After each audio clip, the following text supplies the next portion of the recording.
Assalamu alaikum wa rahmatullahi wa barakatuh. Welcome to my YouTube channel, Arman's Math Insights. May peace, mercy, and blessings of Allah subhanahu wa ta'ala be on all of you. I hope you all of them are quite well by the grace of Almighty Allah subhanahu wa ta'ala. সুপ্রিয় শিক্ষার্থী বন্ধুরা, আশা করি তোমরা সকলে অনেক ভালো আছো। আমিও আল্লাহ তাআলার অশেষ রহমতে অনেক ভালো আছি। আজকে আমরা 2024 শিক্ষাবর্ষের ক্লাস 6 এর গণিত অধ্যায় 2 পূর্ণ সংখ্যার জগৎ এই অধ্যায়ের আমরা ইতিপূর্বে 8টি ক্লাস সম্পন্ন করেছি। 8টি ক্লাসের মাধ্যমে আমি তোমাদেরকে যা করিয়েছি তা হচ্ছে অনুশীলনীর 13 নং প্রশ্ন পর্যন্ত, দ্যাট মিনস পৃষ্ঠা নাম্বার আমরা করেছি একটি 34 পর্যন্ত, দ্যাট মিনস 35 পর্যন্ত। তো পৃষ্ঠা নাম্বার 35 পর্যন্ত আমরা যদি কমপ্লিট করে থাকি তাহলে আজকে আমরা 14 নাম্বার থেকে শুরু করবো। তো 14 নাম্বারে এখানে যে ম্যাথগুলো দেওয়া আছে, নিচের ফাঁকা ঘরগুলো পূরণ করো। দ্যাট মিনস এই ফাঁকা ঘরগুলোতে আমাদের কোন কোন সংখ্যা বসবে সেই সংখ্যাগুলো আমাদেরকে বসাইতে হবে। এই ফাঁকা ঘরগুলোতে কোন কোন সংখ্যা বসবে। তারপরে 15 নাম্বার মান নির্ণয় করো, এটা আমাদেরকে করতে হবে। তারপরে 16 নাম্বার যেটা আছে সেটা হচ্ছে এখানে একটা সৃজনশীল প্রশ্ন দেওয়া আছে, এই সৃজনশীল প্রশ্নটা আমরা সমাধান করব। তো my dear friends and students, আজকে আমরা কি কি করব তা তোমরা এই সম্পর্কে জানলা। তো আজকে এই ক্লাসটি আশা করি তোমাদের অনেক উপকার হবে। তো my dear friends and students, let's start our today's class. তো বন্ধুরা, আজকের ক্লাসটি আমরা শুরু করি। তাহলে এখানে আমার যে টপিকসটা দেওয়া আছে, নিচের খালি ঘরগুলো আমি যদি পূরণ করতে যাই তাহলে খালি ঘরগুলো পূরণ করতে গেলে আমাকে যে কাজটি করতে হবে সেটি হচ্ছে এখানে ক নাম্বারে বলা আছে -8। তাহলে আমরা ক নং সমাধান থেকে শুরু করি। তাহলে ক তে দেওয়া আছে মাইনাস, প্রথম বন্ধনী -8 প্লাস খালি ঘর এই পাশে আছে 0। তো আমরা এখন এটা সমাধান যদি করতে চাই তাহলে আমরা প্রথমে বন্ধনীর কাজটা আগে সম্পূর্ণ করে নিব। তাহলে বন্ধনীটা আমি যদি উঠাই দিতে চাই তাহলে এখানে লিখবো বা। এই বন্ধনীর আগে কোনো চিহ্ন নেই মানে এখানে প্লাস চিহ্ন কনসিডার করা হয়। তাহলে এই জায়গায় যদি প্লাস চিহ্ন থাকে তাহলে এই প্লাস আর এই মাইনাস বন্ধনীর ভিতরে এইটের আগে যে মাইনাসটা দেওয়া আছে, এই প্লাস আর মাইনাস এই দুটার গুণ করলে হয় প্লাসে মাইনাসে -8। এরপরে প্লাস, এখানে খালি ঘর, এইবারে এখানে শূন্য। এর পরবর্তীতে আমি যদি আসি এখানে বা, এবারে খালি ঘরটা আমি এই পাশে রাখলাম। আর এই -8টাকে আমি এই পাশ থেকে, আমি বাম পাশ থেকে ডান পাশে নিয়ে চলে গেলাম। তাহলে বাম পাশ থেকে যখনই এটা ডান পাশে চলে যাবে তখনই বাম পাশ থেকে ডান পাশে গেলে এর চিহ্নের পরিবর্তন হয়ে যায়। দ্যাট মিনস 0 0 করে এখানে হয়ে যায় +8। তাহলে 0 + 8 এই কথাটা আমাদের না লিখলেও চলে, তারপরেও আমি লিখলাম। তো দেয়ারফর এখানে খালি ঘর সমান সমান আমরা লিখতে পারি 8। তাহলে আমরা এই জায়গায় যে মানটা পেলাম সেটা হচ্ছে 8। তারপরে এবারে নেক্সট আমরা পরবর্তীতে যে উদাহরণটা, যে সমস্যাটি আছে সেই সমস্যাটি যদি সমাধান করতে যাই তাহলে এখানে খ নম্বরে বলা আছে যে 13 plus box is equal to 10। তাহলে এইবারে এই বক্সের মান কত হবে সেটা আমরা যদি বের করতে চাই তাহলে আবারও আমরা সেই আগের পদ্ধতিতে যদি ক্যালকুলেশন করি তাহলে এখানে বক্সের আগে প্লাস আছে আর এই সংখ্যাটা 13, 13 এর আগে এখানে কোনো সাইন নেই। কোনো সাইন যদি না থাকে তাহলে সামনে প্লাস কনসিডার করতে হয়। তাহলে আমরা বক্সটা এই পাশে যদি রেখে দিই আর 10টা যদি আমি এই পাশ থেকে 10 এর জায়গায় রাখলাম, আর 13টাকে আমি লেফট সাইড থেকে যদি রাইট সাইডে, দ্যাট মিনস বাম পাশ থেকে ডান পাশে যদি আমি স্থানান্তরিত করি তাহলে বাম পাশে ছিল প্লাস, ডান পাশে এসে হয়ে গেল মাইনাস। এবারে আমি এখানে যদি সমাধান করি তাহলে বা খালি ঘর সমান সমান আমাদের মান আসে এখানে -3। এটাই হচ্ছে আমাদের আনসার। আমরা এবারে লিখতে পারি দেয়ারফর খালি ঘর সমান সমান -3। তারপরে এবারে গ নাম্বার যে প্রশ্নটি আছে, গ নাম্বার প্রশ্নটি আমি যদি সমাধান করি তাহলে এখানে আছে 12, তারপরে প্লাস এইবারে -12 ইজ ইকুয়াল টু, এখানে আছে খালি বক্স। তো এখন আমি যদি এটা সমাধান করি তাহলে প্রথমে আমার যে সংখ্যাটি আছে 12, এটার আগে কোনো চিহ্ন নেই, তার মানে এখানে আমরা ধনাত্মক চিহ্ন কনসিডার করবো, তাহলে 12 12ই থাকবে। আর এখানে আছে মাইনাস, আর এখানে আছে প্লাস, তাহলে প্লাসে মাইনাসে হয়ে গেল -12। এবারে আমরা এই পাশে খালি ঘর ছিল, খালি ঘর রেখে দিলাম। এবারে এখন এবারে পরবর্তীতে 12 থেকে 12 যদি আমরা বিয়োগ করি তাহলে আমাদের মান আসে 0। দেয়ারফর এবারে আমাদের এখানে 0 ইজ ইকুয়াল টু বক্স, তো বক্স ইজ ইকুয়াল টু আমরা এখানে 0 লিখতে পারি। তারপরে আমাদের এবারে যে প্রশ্নটি আছে, ঘ নাম্বার প্রশ্নটির আমরা যদি সমাধানটি করতে চাই তাহলে প্রশ্নের সমাধান এবারে এখানে লিখলাম -4, তারপরে আছে প্লাস খালি ঘর সমান এই পাশে -12। তো এখন আমি যদি এই প্রথমে বন্ধনীর কাজটা করতে চাই, প্রথম বন্ধনীর ভিতরে আছে -4, তো বন্ধনীর সামনে কোনো চিহ্ন নেই, মানে আমরা আগের মতোই এখানে যদি কনসিডার করি তাহলে প্লাস, তাহলে প্লাস আর মাইনাস এবারে দুইটা যদি আমি গুণ করে দিই তাহলে প্লাসে মাইনাসে আমার এখানে প্লাস আর এই মাইনাস দুইটা গুণ করলে আসে -4। আর এই পাশে আছে খালি ঘর সমান সমান এই পাশে আমাদের -12। তো এখন আমি যদি এখানে এই -4 সংখ্যাটাকে, আমি খালি ঘরটা এই পাশে রাখলাম, আর -4 এই নাম্বারটাকে আমি বাম পাশ থেকে ডান পাশে যদি স্থানান্তরিত করি তাহলে এই পাশে ছিল -4, এই পাশে এসে হয়ে গেল প্লাস। এখন এবারে আমি যদি এখানে সমাধান করি তাহলে খালি ঘর সমান সমান আমার মান আসে -12 থেকে 4 যদি মাইনাস করে দেই, 12টা মাইনাস থেকে 4টা মাইনাস কমে গেল, তাহলে কমে গেলে থাকে আরো -8। এরপর আমরা এখানে লিখতে পারি -8। এর পরবর্তীতে আমাদের আছে ও নাম্বার যে সমস্যাটি আছে সেই সমস্যাটি দেওয়া আছে খালি ঘর সমান -15 ইজ ইকুয়াল টু 10। তো এবারে আমি যদি এটা সমাধান করতে যাই তাহলে খালি ঘর আর 15-র আগে যেহেতু মাইনাস আছে, এবারে 15টাকে আমি ডান পাশ থেকে বাম পাশ থেকে ডান পাশে যদি স্থানান্তরিত করি তাহলে এই পাশে আছে -10। তো এই -10টা আগে লিখলাম, আর 15টা এই পাশে মাইনাস ছিল, এই ডান পাশে স্থানান্তরিত হইলে তখন হয়ে গেল +15।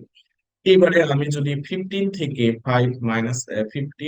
10 মাইনাস করে দিই তাহলে আমার রেজাল্ট আসবে 5 + 5, কারণ আমার কাছে 15টা প্লাস আছে, সেখান থেকে 10টা কমে গেল, তাহলে থাকলো আরো 5টা plus.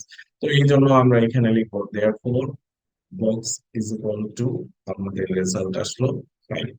So, my dear friends and students, what I'm trying to say, I think you can understand. If you don't understand, just review the video. I think you will get a clear concept from my video.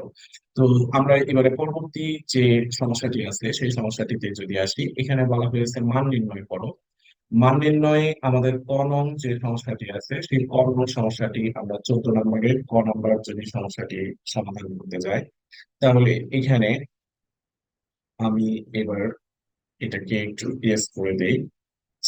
Yes করে দিলে আমাদের, আচ্ছা, এবারে এখান থেকে আমি যদি এটাকে একটু উপরে নিই, 15 নাম্বারটা নিয়ে আসলাম। ওকে, তো এবারে আমরা 15 নাম্বারের যে মানগুলো আছে সেটা আমরা যদি বের করতে চাই তাহলে প্রথমে আমাদের দেওয়া আছে মান নির্ণয় করো। এখানে ক নং যে সমস্যাটি আছে, ক নাম্বার সমস্যাটি, এই সমস্যাটি আমরা যদি এখানে সমাধান করতে চাই তাহলে ক 15 নং 15 নং সমস্যাটি, ক নাম্বার সমস্যাটি আমরা যদি এখানে লিখি তাহলে এখানে যেটি দেওয়া আছে প্রথমে -7, আচ্ছা -7, তারপরে -8, তারপরে আছে -25। এখন এটা আমি যদি সমাধান করতে চাই তাহলে সমাধান করার জন্য বন্ধনীর আগে কোনো চিহ্ন নেই, মানে প্লাস, তাহলে প্লাস আর মাইনাস মাল্টিপ্লাই করলে বা গুণ করলে পাওয়া যায় প্লাসে মাইনাসে -7। এরপরে -8, এখানে কোনো বন্ধনী নেই, সেহেতু এটা যা আছে তাই থাকবে। তারপরে এখানে আবার আছে -25 বন্ধনীর ভিতরে, আর বন্ধনীর আগে আছে মাইনাস। তাহলে মাইনাসে মাইনাসে এটা হয়ে গেল +25।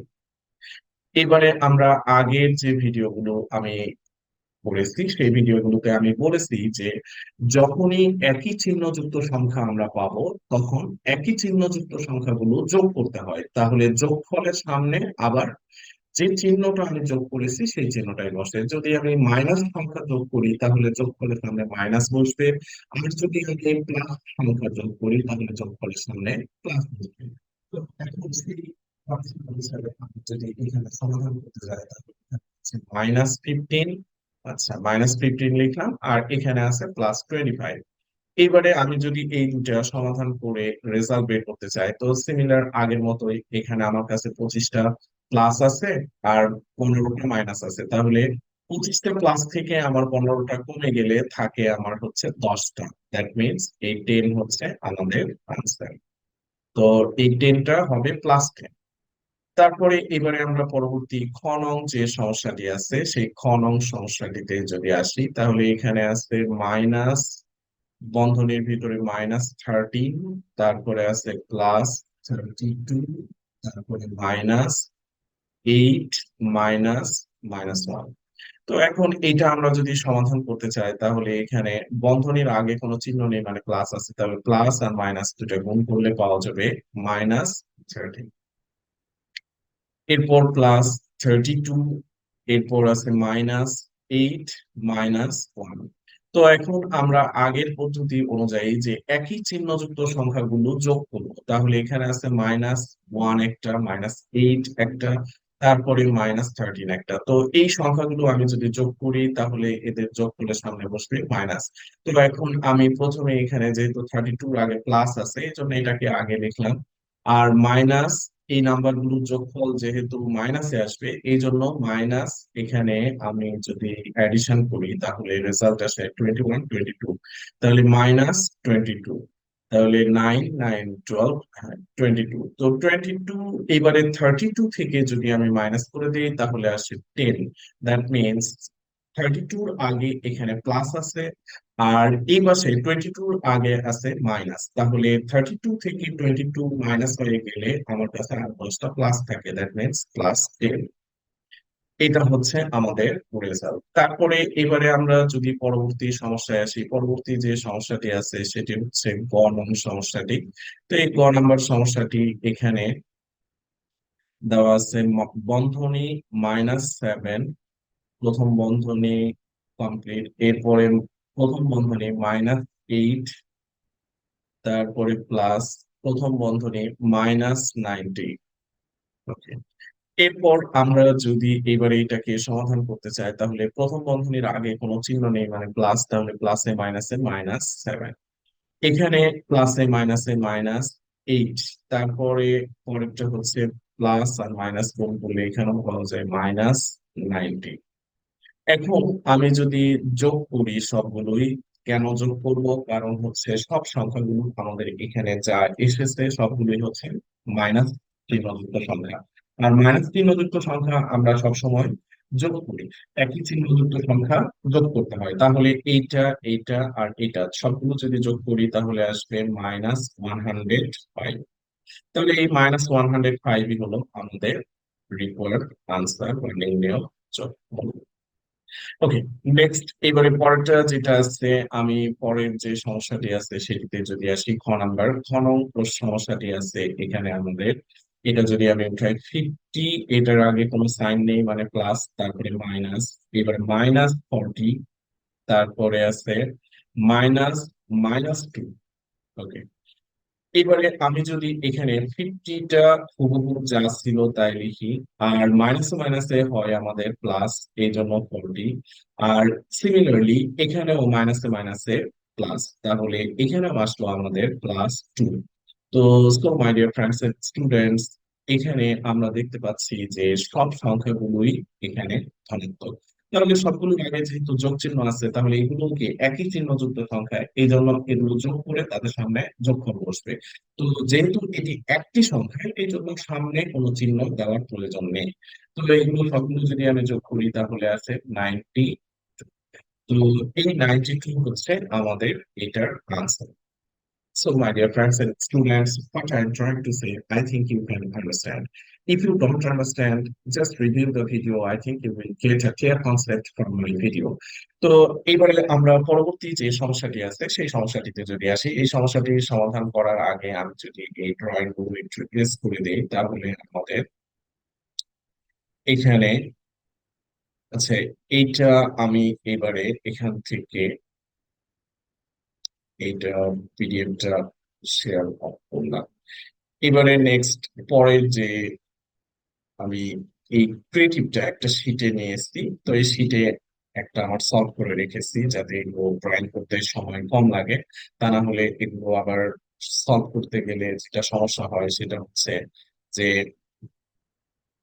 সময় লাগে, ভিডিওটা অনেক বড় হয়, দ্যাট ইজ ওয়াই এটা করে রেখেছি। তো আমরা প্রথমে এখানে যদি এই ক্রিয়েটিভটা এখানে দেখি, তাহলে ক্রিয়েটিভটা যেটা আছে আমরা প্রথমে এখানে দেখতে পাচ্ছি যে, আচ্ছা লেখাগুলো একটু বড় করে নেই তাহলে বুঝতে সুবিধা।